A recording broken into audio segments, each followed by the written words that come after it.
여러분, 네, 반갑습니다. 한 주간 동안 잘 지내셨습니까? 네. 건강한 모습으로 되니까 너무 좋습니다. 지난주에 우리가 그 1만 달란트 빚진 자에 대한 말씀을 나눴어요. 핵심이 우리가 하나님 앞에 많은 빚을 지고 용서받은 자다. 그러므로 우리도 용서하자. 이런 얘기였습니다. 그래서 용서에 대한 설교였는데요. 한 목사님이 그러더라고요. 이 성도님들이 가장 싫어하는 설교 중에 한 가지가 무슨 설교라고요? 용서에 대한 설교라고 그런 얘기를 하더라고요. 어떤 교회는 용서에 대한 설교를 하면은 성도님들 중에 자리에서 일어서서 나가시는 분들도 있다고 해요. 왜냐하면 여러분, 용서가 사실은 잘 안 되고 또 어렵고 힘든 일이기도 하잖아요. 그죠? 그러다 보니까 용서에 대한 설교가 성도들은 굉장히 부담이 되고 그럴 때가 있다는 겁니다. 사소한 일이지만 용서가 잘 안 되고 또 그럴 때도 있죠. 게다가 또 사람마다 또 사정이 다 다르지 않습니까? 정말 용서하기 힘든 일들이 있을 수 있어요.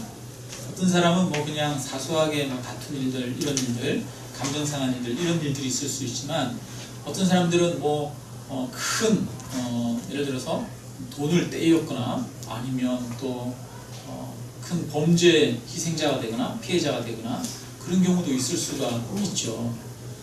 그런 경우에 참 용서하라 라고 하는 게 참 쉽지 않은 그런 말씀이기도 합니다. 저도 때로는 이렇게 성도님들이랑 얘기하다 보면 성도님 그래도 용서하십시오 이 말을 하기가 참 어려운 경우가 있는 경우가 있어요. 2차 세계대전이 끝나고 이 유대인 한 여인이 이제 병원에 취업을 해서 오랫동안 병원에서 간호사로 일을 했다고 합니다. 이 여인은 한때 유대인 수용소에서 가족들과 함께 수용돼 있다가 가족들은 다 죽임당하고 자기 혼자만 살아남았던 여인이었어요. 그런데 어느 날 그 병원에 간호사로 근무하고 있는데 병실에서 이제 죽음을 앞두고 있는, 이제 죽을 날이 얼마 남지 않은 한 남자분이 이 사람을 부르더라는 거예요. 그러면서 당신에게 꼭 이 이야기를 하고 싶습니다. 그러면서 고백하더라는 거예요. 사실은 나는 젊은 시절에 나치의 친위대였습니다. 그래서 참 못된 짓도 많이 했습니다. 한 번은 유대인 수백 명을 한 건물에다가 몰아놓고 거기에다가 휘발유를 뿌리고 기름을 뿌리고 불을 질렀던 적이 있습니다. 그리고 밖에서 뛰쳐나오는 사람들에게 무차별적으로 총격을 가했습니다. 그래서 나는 이런 죄를 지었습니다 라고 자기 죄를 고백하면서 이야기하더라는 거예요. 당신이 유대인이기 때문에 나는 당신에게 이 이야기를 하고 싶었습니다. 나를 용서해 주십시오. 이 이야기를 하더라는 거예요. 여러분, 이 여인이 그 앞에서 내가 당신을 용서합니다 이렇게 쉽게 이야기할 수 있었을까요? 없었을까요? 없죠. 그 이야기를 듣고 있는데 자기 죽임당했던 자기 동생, 자기 부모님 이 뜻들이 떠오르는 거예요. 자기가 수용소에 있으면서 고통받고 두려워 떨었던 그 모든 상황들이 막 떠오르는 거예요. 몸이 반응을 하는 거죠. 뭐 마음으로 이렇게 용서하기 이전에 그 이야기를 들으면 그때 상황들이 떠오르면서 그게 상처가 되어서 몸이 부들부들 떨리고 뭐 어떻게 할 수가 없는 거죠. 그래서 이 여인이 가만히 서 있다가 아무 말도 못하고 그냥 그 자리에서 나왔다라는 그런 이야기가 있습니다. 그처럼 때로는 누군가에게는 참 용서라고 하는 것이 굉장히 힘든 일입니다. 보편적으로 모두에게 힘든 일이지만 특별히 용서할 수 없는 그런 일들이 있는 경우가 있죠. 그래서 제가 설교를 준비하면서 그 목사님의 말을 들으면서 그런 생각이 들었어요. 참 이 성도님들에게 용서하라고 이렇게 쉽게 이야기하지는 않아야겠다. 사람마다 사연이 있기 때문에 참 용서라고 하는 것이 굉장히 어려운 일이고 힘든 일이라고 하는 것을 우리가 함께 인정하면서 가야겠다라고 하는 생각이 들었습니다. 용서는 결코 쉬운 일이 아닙니다. 또 저절로 되는 일도 아닙니다. 용서는 때로는 죽기보다도 더 싫을 때가 있습니다. 정말 십자가를 지는 마음으로, 죽는 마음으로 자기를 내려놓지 않으면 불가능할 때가 있습니다. 제가 용서에 대한 설교를 이렇게 준비하다 보니까 준비하다가 다른 사람들은 용서에 대해서 뭐라고 이야기하나 이렇게 찾아봤어요. 찾아봤더니 이 불교의 그 스님들이 유튜브에 강의해놓은 영상들이 몇 개 있더라고요. 그렇게 해서 스님들은 왜 용서해야 된다고 이야기하나 한번 찾아봤더니 스님들은 그렇게 얘기하더라고요. 용서 안 하면 결국은 누구만 고생이야? 너만 고생이야. 이미 옛 과거에 그 사람은 발 뻗고 편하고 자고 있는데 용서하지 않은 그 사람은 옛날의 과거에 의해서 여전히 고통 가운데 살고 상처 가운데 있기 때문에 그 상처에서 벗어나고 고통에서 벗어나기 위해서는 용서하는 게 최고야. 용서하는 게 너를 위한 거야. 너를 위해서는 용서해야 돼. 이게 이제 얘기더라고요. 사실은 맞죠, 여러분. 우리가 용서해야 사실은 우리가 거기에서 벗어나고 용서해야 우리가 진정한 자유를 누릴 수 있는 겁니다. 그래서 나를 위해서도 우리는 용서해야 되는 것입니다. 근데 또 이렇게 가만히 보니까 무슨 얘기를 하는 거 보니까 용서해야 되는 이유가 뭐지? 그러니까 너도 잘못한 일이 있기 때문에 용서해야 된다는 거예요. 여러분 대부분의 일들은 여러분 쌍방간에 일어나는 일들이지 않습니까? 누가 이렇게 서로가 다퉜어요. 다투면 여러분 이 사람이 나한테 잘못했어 라고 생각하지만 이 사람만 잘못한 게 있습니까? 아니면 이 사람도 잘못한 게 있습니까? 이 사람도 잘못한 게 있어요. 이렇게 서로 얘기하고 하다 보면은 이 사람도 이 사람의 감정을 상하게 하고 이 사람도 이 사람의 감정을 상하게 하잖아요. 그죠? 그래서 한편으로 서로가 용서를 구해야 하는 일들이 있죠. 그래서 너도 그 사람한테 잘못한 게 있기 때문에 너도 용서를 그 사람한테 용서해야 된다. 이게 이제 골자더라고요. 그러면 우리가 일방적으로 가해를 하고 일방적으로 피해를 입는 경우도 있지 않습니까? 그렇죠. 교통사고가 날 때 그냥 이렇게 가는데 일방적으로 그냥 음주운전자가 와서 치여서 가족들이 다치거나 또 사망하는 일들이 있을 수 있잖아요. 그죠? 우리는 일방적으로 당하는 일들이 있어요. 그럴 때 어떻게 해야 되나 그랬더니 불교에서는 이야기하기를 이 세상의 모든 인연은 전생의 업 때문에 그렇다는 거예요. 그래서 전생에 원한 관계가 있으면 이 생에서 전생에 피해를 많이 주었던 사람은 현생에서 뭐를 많이 받고? 피해를 많이 받고 전생에서 또 피해를 당했던 사람은 피해를 주게 되는 그것이 인생이라고 그러면서 자기가 도저히 이 말은 무슨 말이에요? 현생에서 내가 일방적으로 당한 피해가 할지라도 사실은 알고 보면 뭐 하다는 거예요? 내가 전생에서 그 사람한테 잘못한 게 있다. 그러니까 네가 무조건 잘못한 게 있을 거야 너도. 이 얘기예요. 한편으로 이 말은 무슨 말일까 생각해 보니까 무조건 용서하라는 얘기 같아요. 무조건 용서해라. 사실은 용서는 뭐 조건 때문에 하는 게 아니죠. 용서는 사실은 무조건 하는 거예요. 그래서 하나님도 사실 저와 여러분을 무조건 용서해 주셨습니다. 성경에 보면 예수님이 십자가에 못 박혀 돌아가실 때 예수님을 옆에서 창으로 찌르던 사람들이 있었잖아요. 그리고 예수님을 조롱하고 예수님에게 침뱉던 사람들이 있습니다. 여러분 그 사람들은 변했어요? 변하지 않았어요? 변하지 않았어요. 여전히 그 사람들은 예수님을 창으로 찌르고 모욕하고 그럽니다. 그럴 때 하나님은 어떻게 하십니까? 예수님은 하나님 앞에 기도하죠. 아버지, 저들이 하는 것을 알지 못합니다. 저들의 죄를 용서하여 주옵소서 이야기합니다. 그것은 예수님이 일방적으로 하나님 앞에 내가 저들을 용서하겠다라고 선언하시는 겁니다. 아무런 조건 없이 이유 없이 선언하시는 거죠. 그렇기 때문에 사실은 용서는 조건이 있는 게 아닙니다. 이유가 있는 것이 아닙니다. 용서는 그냥 일방적으로 하나님 앞에 내가 결단하고 선언하는 겁니다. 내 마음에 결단하고 선언하는 겁니다. 여러분 누군가 잘 용서가 안 되는 사람들이 있을 때 마음에 내 감정이 다 풀어질 때까지 기다리는 게 용서가 아니고 내 감정이 다 풀어지지 않아도 내가 하나님 앞에 하나님 내가 이 문제를 하나님 앞에 내어 맡기고 그 사람을 용서하겠습니다 라고 선언해야 되는 겁니다. 어떻게 이렇게 생각이 드시나요? 여러분 용서하기로 선언할 수 있기를 주님의 이름으로 축원합니다. 왜냐하면 우리도 하나님으로부터 그렇게 값없이 이유 없이 용서를 받았기 때문에. 여러분, 우리에게 용서받을 만한 가치가 있었던 게 아니잖아요. 그런데 하나님은 우리를 용서하셨어요. 그러므로 우리도 또한 일방적으로 값없이 용서할 필요가 있습니다.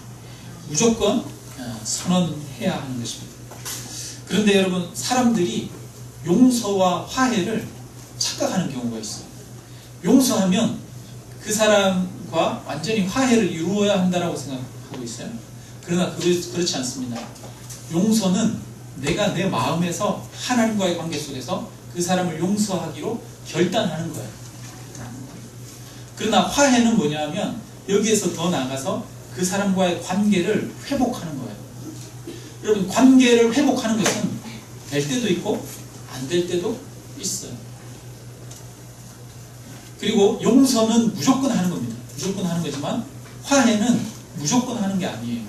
화해를 하기 위해서는 먼저 뭐가 필요하냐면 전제 조건이 필요합니다. 그 가해 당사자가 회개하고 돌이켜 돌아서야 합니다. 그것이 화해의 조건입니다.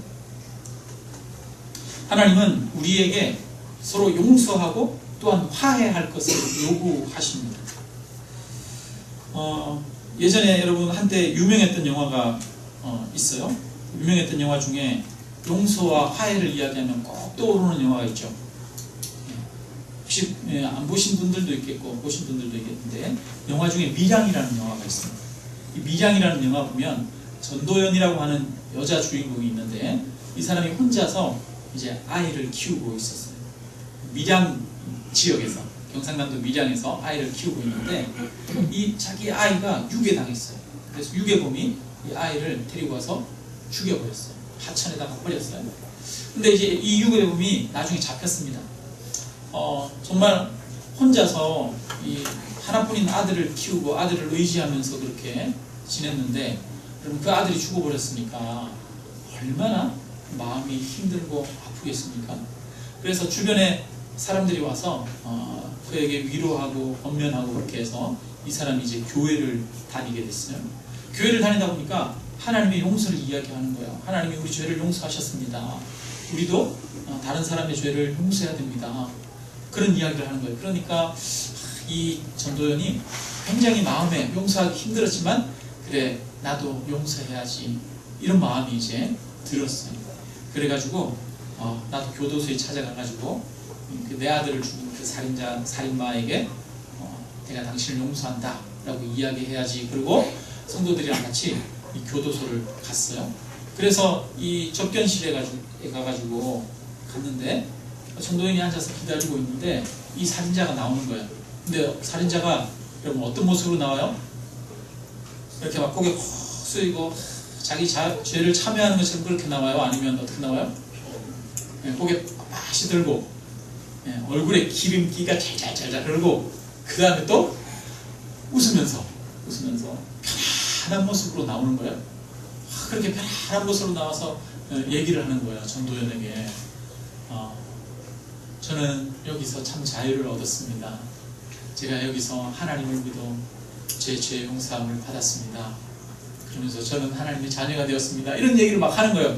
그러니까 여러분, 전도연이 뚜껑이 열려요, 안 열려요? 뚜껑이 열리죠. 엄마한테는 정작 뭐 했어요? 한 번도 내가 잘못했다, 죽을 죄를 졌다 얘기한 적 없으면서 하나님한테 내가 용서받았다고 고개 빳빳이 들고 그러는 거예요. 그러니까 전도연이 뚜껑이 열려가지고, 아니 누가 당신을 용서했냐고, 내가 용서하지 않았는데 하나님이 당신을 어떻게 용서했냐고 막 소리를 지르죠. 그러면서 이제 은근히 사실은 기독교에서 말하는 용서를 비꼬고 있어요, 그 영화가. 그런데 원래 기독교의 용서는 그런 게 아닙니다. 기독교에서 용서는 성경이 뭐라고 합니까? 네가 하나님 앞에 제사 지내러 가다가 다른 친구한테 원망 들을 만한 일이 있거든. 원망 들을 만한 일이 있다는 말은 뭔 말이에요? 친구한테 네가 잘못한 일이 있거든. 가서 그 사람하고 화해하고 오라고 합니다. 여러분, 화해하라는 말이 뭐예요? 친구한테 가가지고 원망 들을 만한 일이 있거든. 잘못했다라고 용서를 빌고 화해하고 오라는 거예요. 성경에는 결코 사람들 앞에서 그 화해 안 하고 하나님 앞에서만 회개하면 된다라고 이야기하지 않습니다. 하나님 앞에 나오기 전에 먼저 사람들 앞에서 화해하고 나오라는 거예요. 먼저 사람들과의 관계 문제를 회개하고 나오라는 겁니다. 그래서 여러분, 우리가 주기도문에 보면 우리가 기도할 때 뭐라고 말합니까? 우리가 우리에게 죄 지은 자를 사하여 준 것 같이 우리 죄를 사하여 주옵소서, 이렇게 말합니다. 하나님 앞에 나오기 전에 너는 다른 사람의 죄를 용서해 주라는 거예요. 하나님 앞에 나오기 전에 너는 다른 사람과의 관계 속에서 화해를 먼저 이루라는 거예요. 그래야 하나님도 너를 받아줄 수 있다라고 하는 거예요. 성경의 이야기는 용서를 결코 쉽게 이야기하지 않아요. 하나님은 우리를 무조건 용서하셨습니다. 전적으로 용서하셨습니다. 용서한다고 예수님은 십자가 위에서 선언하셨습니다. 그럼에도 불구하고 하나님은 우리 인간에게 요구하시는 것이 있습니다. 무엇을 요구하십니까? 회개할 것을 요구하십니다. 그리고 변화될 것을 요구하십니다. 베드로가 오순절 마가다락방에서 성령의 충만함을 받고 그 다음에 예루살렘에 나가가지고 예수님을 죽였던 예루살렘 사람들을 향해서 복음을 전합니다. 그런데 그 복음의 핵심이 뭐냐 하면 너희가 죽인 예수님이 바로 하나님의 아들이었다. 성경에 예언한 메시아였다라는 거예요. 그것을 막 이야기해요. 예수님이 이렇게 기적을 행하지 않으셨느냐? 예수님이 이렇게 하나님의 말씀을 우리에게 전하지 않으셨느냐? 그분이 하나님의 아들이다. 그러니까 사람들이 우리가 그러면 어떻게 해야 됩니까? 그래요. 어떻게 해요? 너희가 예수님을 죽였다. 그러니까 우리가 어떻게 해야 됩니까? 그럴 때 이 베드로가 회개하고 세례를 받으라. 그러면 너희를 구원하시리라. 이렇게 말합니다. 여러분, 우리가 하나님 앞에 나아갈 때도 우리에게 뭐가 요구가 됩니까? 하나님은 우리를 전적으로 용서하셨어요. 무조건 용서하셨습니다. 그럼에도 불구하고 우리는 그 하나님 앞에 나아갈 때 회개가 필요합니다. 하나님 앞에 나의 죄를 고백하고 자백하고 뿐만 아니라 변하여 새 사람 되는 것이 필요한 것이 필요해요.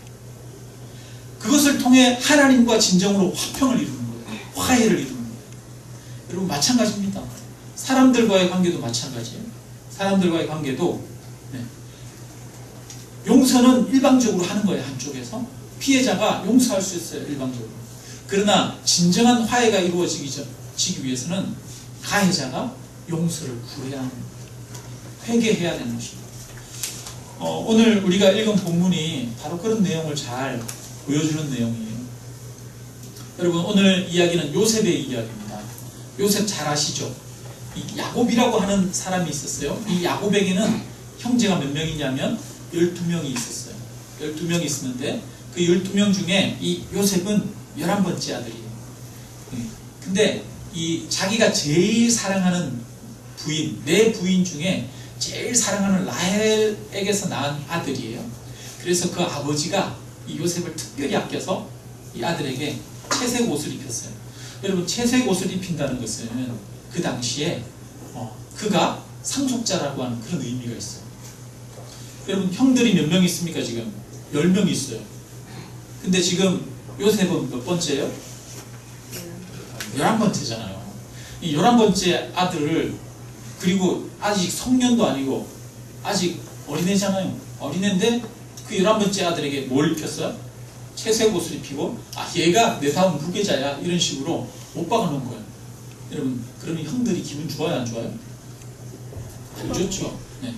그래서 집안에 온갖 다툼이 있는 거예요. 시기와 알력이 있는 거예요. 그 부인이 넷 있는데 넷 있는 부인들끼리도 맨날 싸우고 맨날 경쟁하고 있는 거예요. 형제들이 가만히 보니까 우리 집안의 문제가 뭐다? 아빠가 사실은 문제죠. 아빠가 문제인데 그 문제를 누구에게 돌려요? 11번째 아들 요셉에게 돌려요. 그래서 우리 집안의 문제는 이 요셉이다. 그러면 우리 집안의 문제를 해결하려면 어떻게 하면 해결된다? 요셉을 없애면 해결된다. 그래가지고 형제들이 어떻게 합니까? 들판에서 요셉이 올 때 요셉을 죽이자 그래가지고 큰 구덩이에다가 넣어버립니다. 그랬다가 또 다른 형제가 굳이 우리가 형제를 죽일 필요 있냐? 요셉만 없애면 되잖아. 요셉을 팔아버리자. 그래가지고 이 애굽에다가 팔아버리잖아요. 종으로 팔아버립니다. 근데 종으로 팔려갔던 이 요셉이 시간이 지났어요. 그래서 보디발의 집에 가가지고 종로로 타다가 나중에는 또 모함을 받아가지고 감옥에 갇혔어요. 온갖 고생을 다 했죠. 그러다가 한번 꿈을 해석했네. 꿈을 해석해가지고 이 왕의 신하의 꿈을 해석해주는 바람에 그 다음에 얼마 시간이 지나서 왕이 이상한 꿈을 꿨어요. 그랬더니 그 신하가 내가 감옥에 있을 때 꿈 잘 해석해주는 한 사람이 있었습니다. 누구요?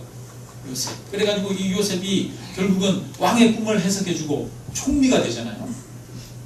총리가 되었을 때 여러분 그 요셉은 7년 동안 풍년이 들고 7년 동안 흉년이 될 걸 알았어요. 그래서 그 흉년에 대비하죠. 그럴 때 여러분 형제들이 내려올 것을 알았을까요? 몰랐을까요? 총리씩이나 되는 사람이 곡식 사러 오는 그 사람들을 어떻게 다 일일이 찾아보겠습니까? 근데 일부러 아마 유심히 형제들이를 찾아봤던 것 같아요. 오기를 기다렸던 것 같아요. 오늘 우리가 읽었던 5절 본문에 보면 당신들은 나를 이곳에 팔았다고 해서 근심하지 마소서, 한탄하지 마소서. 하나님이 생명을 구원하시려고 나를 당신들보다 먼저 보내셨나이다. 이렇게 말해요. 그러니까 요셉은 이 일을 통해서 나를 총리로 삼아서 하나님이 내 가족들을 보호하려고 하신다라고 하는 걸 알았어요. 그러니까 아마 요셉은 형제들이 내려올 것을 기다리고 있었던 것 같아요. 그래서 결국은 형제들이 딱 내려옵니다. 이 노새를 끌고 와가지고 막 지친 얼굴로 와가지고 곡식을 사려고 왔어요. 근데 요셉이 그 형제들을 단박에 알아봅니다. 근데 형제들은 요셉을 알아봐요? 못 알아봐요? 알아볼 수가 없죠. 17살에 팔아버렸던 동생이니까. 그 동생이 나이가 40대가 돼버렸으니까 알아볼 수가 없죠. 게다가 그 당시에 종으로 팔아버렸는데 애가 뭐가 돼 있어요? 총리가 돼 있으니까 옷도 완전히 다 변했고, 그 다음에 총리니까 감히 얼굴을 쳐다볼 수도 있어요? 없어요? 감히 얼굴도 쳐다보지도 못했을 거예요. 그죠? 게다가 얼굴 모양이나 이런 것들 다 애굽식으로 복장을 하고 있지 않겠습니까? 그러니까 형들은 이 요셉을 몰라봤어요. 근데 요셉은 알아봤어요. 그러면 요셉이 형제들을 알아보고 병장에 가가지고 형들 나 요셉이에요 이렇게 합니까? 안 합니까? 안 해요. 자기가 요셉이 아닌 것처럼 그냥 총리인 것처럼 숨기죠. 그러면서 형제들을 이 함정에 빠뜨립니다. 뭐라고 합니까? 너희는 정탐꾼들이다 이렇게 이야기를 하는 거예요. 그러니까 형제들이 아닙니다. 우리는 정탐꾼이 아니라 가나안 땅에 사는 한 가족입니다. 우리한테는 아버지가 있고 어머니가 있고 또 동생도 있습니다. 그러면서 막 자기들 이야기를 하는 거예요. 그러니까 요셉이 일부러 그러는 거죠. 그러면 니네가 정탐꾼이 아니라고 하는 증거를 보여라. 어떻게 하면 됩니까? 그랬더니 너희한테 동생이 있다고 그랬으니까 동생을 데리고 와라 이렇게 이야기한 거예요. 그리고 시므온이라고 하는 형제들 중에 한 명을 감옥에 가두고 나머지 사람을 곡식을 실어가지고 보내버렸습니다. 그리고 시므온이 갇혀 있으니까 형제들이 안 올 수 없잖아요. 그 다음에 시간이 지나가지고 다시 형제들이 이 막내 동생 베냐민을 데리고 왔어요. 이 베냐민은 누구냐 하면 베냐민은 요셉의 친동생이에요. 배다른 동생이 아니라 친동생이에요. 그래서 이 아버지 야곱이 이 베냐민을 제일 아꼈어요. 그 형을 원래 제일 좋아했는데 그 형을 이제 형이 잃어버리고 나니까 누구를 제일 아껴요? 그 동생을 제일 아끼는 거예요. 마치 이 베냐민은 어떤 역할을 하는 거예요? 옛날에 그 가정에서 요셉과 같은 역할을 지금 하고 있는 거예요. 그 베냐민을 다시 이 애굽에 데려왔는데 이 요셉이 어떻게 하냐면 이 베냐민에게 누명을 씌워버립니다. 그래가지고 이 베냐민의 이 자루에다가 요셉의 은잔을 넣어버립니다. 은잔을 넣어버려가지고 곡식을 줘서 보냈다가 군대를 보내가지고 다시 데리고 옵니다. 다시 데리고 와서 내 은잔을 어느 놈이 훔쳐갔느냐? 그러는 거죠. 그러면서 아니 우리는 훔쳐가지 않았습니다. 우리는 그런 사람이 아닙니다. 만약에 우리가 훔쳐갔으면 우리는 기꺼이 당신의 종이 되겠습니다. 그랬어요. 그랬더니 요셉이 너희들 모두가 종이 될 필요 없다. 그 은잔을 훔쳐간 그 사람만 종이 되면 된다. 그래서 누구를 잡아가두냐 하면 풀어보니까 나중에 짐을 풀어보니까 누구에게서 그 은잔이 발견됩니까? 베냐민한테서 그 은잔이 발견되잖아요. 그래서 이 베냐민을 잡아서 데리고 와서 가두려고. 어떤 일이 일어난 거예요? 이 집안에 예전에 가장 문제라고 생각했던 게 누구예요? 요셉이잖아요. 요셉이 제거가 되면, 없어지면 그 집안이 해결될 거라고 생각했어요. 지금도 이 문제를 해결할 수 있는 가장 좋은 방법은 뭐예요? 베냐민이라고 하는 한 아이만 없어지면 되는 거예요. 아버지가 총애하는 아들, 미운 아들, 그 아들 또 다시 제거해버리면 되는 거예요. 그러니까 이 가정에 있는 어떤 문제를 잘못된 방식으로, 예전과 같은 똑같은 방식으로 해결하는지 해결하지 않는지를 볼 수 있는 그런 똑같은 상황을 만들어버린 거예요. 여러분, 요셉이 왜 이렇게 했을까요? 요셉은 형들이 돌아서서 회개하고 깨닫기를 바랬어요. 이 과정 중에 형들이 서로 얘기하는 내용들을 보면 형들이 얘기합니다. 야, 예전에 요셉이 살려달라고 그럴 때 우리가 살려줬어야 되는데 우리가 그때 요셉을 살려주지 않아서 이런 일들이 벌어지는 거 아니냐, 그러면서 형제들끼리 막 다투고 싸우고 하는 거예요. 그러니까 그동안에 형제들 사이에서도 아마 요셉을 팔아버린 이 사건에 대해서는 아무도 얘기 안 했을 거예요. 불문율이었겠죠. 도저히 부모님한테 알려지면 안 되는 거잖아요. 숨기고 있었잖아요. 그런데 이 일이 벌어지면서 야, 그때 네가 그랬잖아, 그러면서 잘못했잖아, 그러면서 막 이야기를 하는 거예요. 그러면서 우리가 그때 잘못했다, 이런 고백들이 나오는 거죠. 자기들이 고통을 겪어보니까 이제 자기들이 잘못한 걸 아는 거예요. 그리고 나서 이 요셉은 중간중간에 마음이 울컥울컥했어요. 그래서 형들이 막 이야기하는 거는 다 알아들어요? 못 알아들어요? 히브리 말로 이야기해도 사실 이 요셉은 히브리니까 애굽 사람처럼 하고 있지만 형제들이 하는 이야기를 다 알아듣거든요. 형제들이 하는 이야기를 들으면서 마음이 울컥울컥했어요. 가슴이 울컥울컥하는데도 형제들한테 자기 신분을 밝히지 않아요. 요셉이라고 밝히지 않아요. 그리고 한쪽에 가가지고 혼자서 울고 나옵니다. 혼자서 막 울고 나와서 또 총리인 것처럼 이야기하면서 막 뭐라고 엄하게 꾸짖어요. 여러분, 왜 그렇게 합니까?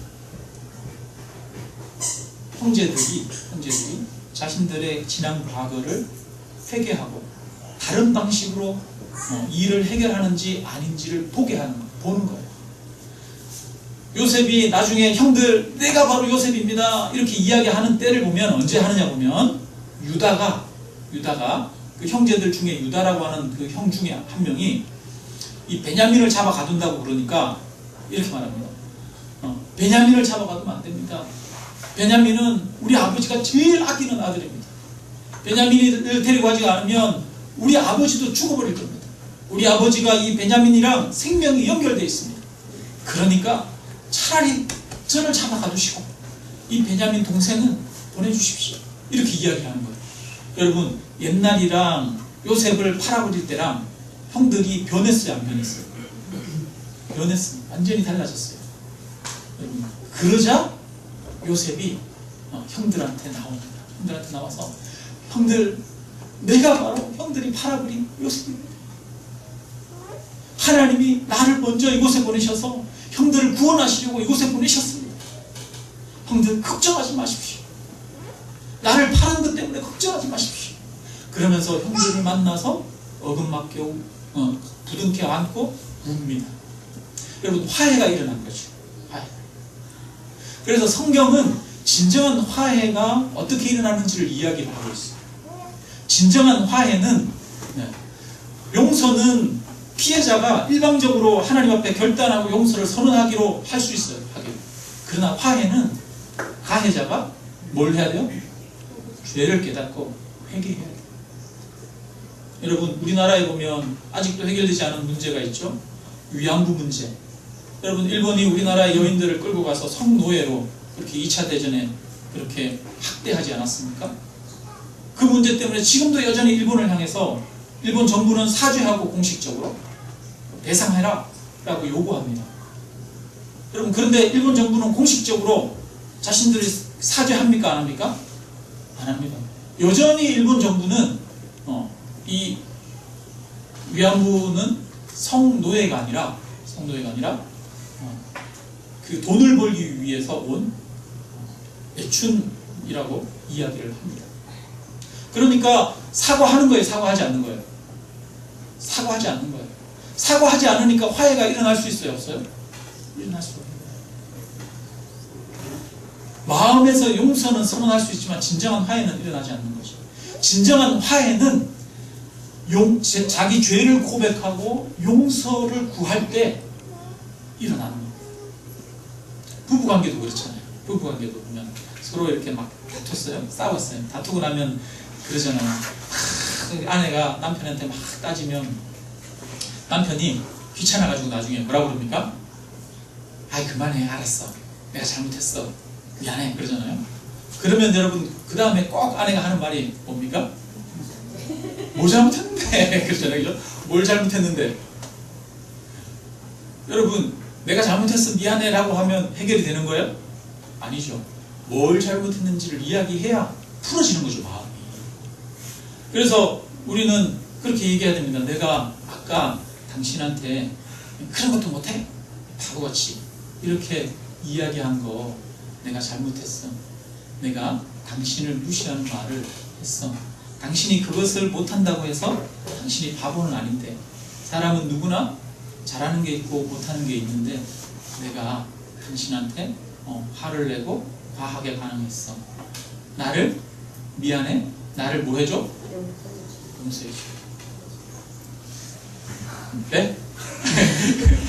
여러분 용서해줘까지 이렇게 구해야 되는 거예요. 그러면 뭐가 돼요? 마지못해 이제 알았어, 다시는 그러지 마, 그러면서 서로 용서하고 화해가 되잖아요.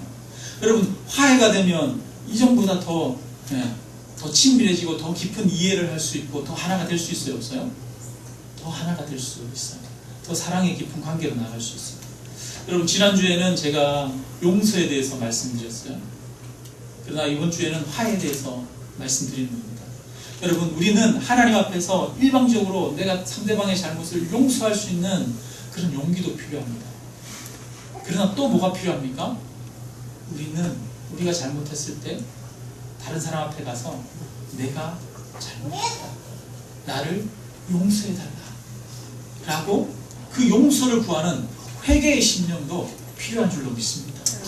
하나님은 우리가 용서하고 뿐만 아니라 용서 구하기를 원하십니다. 그래서 하나님은 우리를 일방적으로 용서하셨지만 회개하고 세례를 받고 죄사함을 받으라 이야기합니다. 회개하고 세례를 받고 하나님 앞에 나아가는 자가 진정한 용서의 은혜를 누리고 하나님과 화평의 관계를 누리게 되는 줄로 믿습니다. 여러분 우리 그리스도인은 이 세상에 화평의 관계를 만들어가는 사람입니다. 용서하고 용서를 구할 때 화평의 관계를 만들어갈 수 있습니다. 그래서 하나님은 우리를 이 화평의 관계를 만들어가는 그런 사람이 되기를 원하십니다.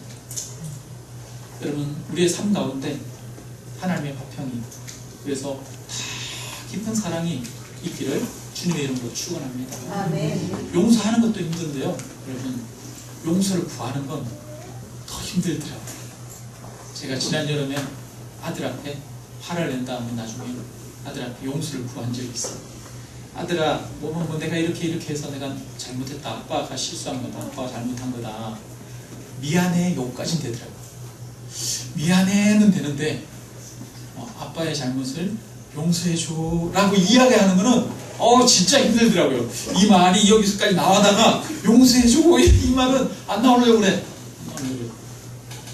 그런데 감사하게도 하나님이 용기를 낼 수 있게 해주셨어요. 그래서 아들아, 아빠를 용서해줘. 그래서 제가 울면서 눈물로 아들한테 정말 용서를 구하고 고백했습니다. 그랬더니 아들이 아빠를 용서한다고 이야기해 주더라고요. 그리고 이후에 관계가 회복되고 하나님의 평안을 누릴 수 있었습니다. 여러분 화해는 용서를 구할 때 이루어집니다. 여러분 삶 가운데 화해가 필요한 것이 있습니까?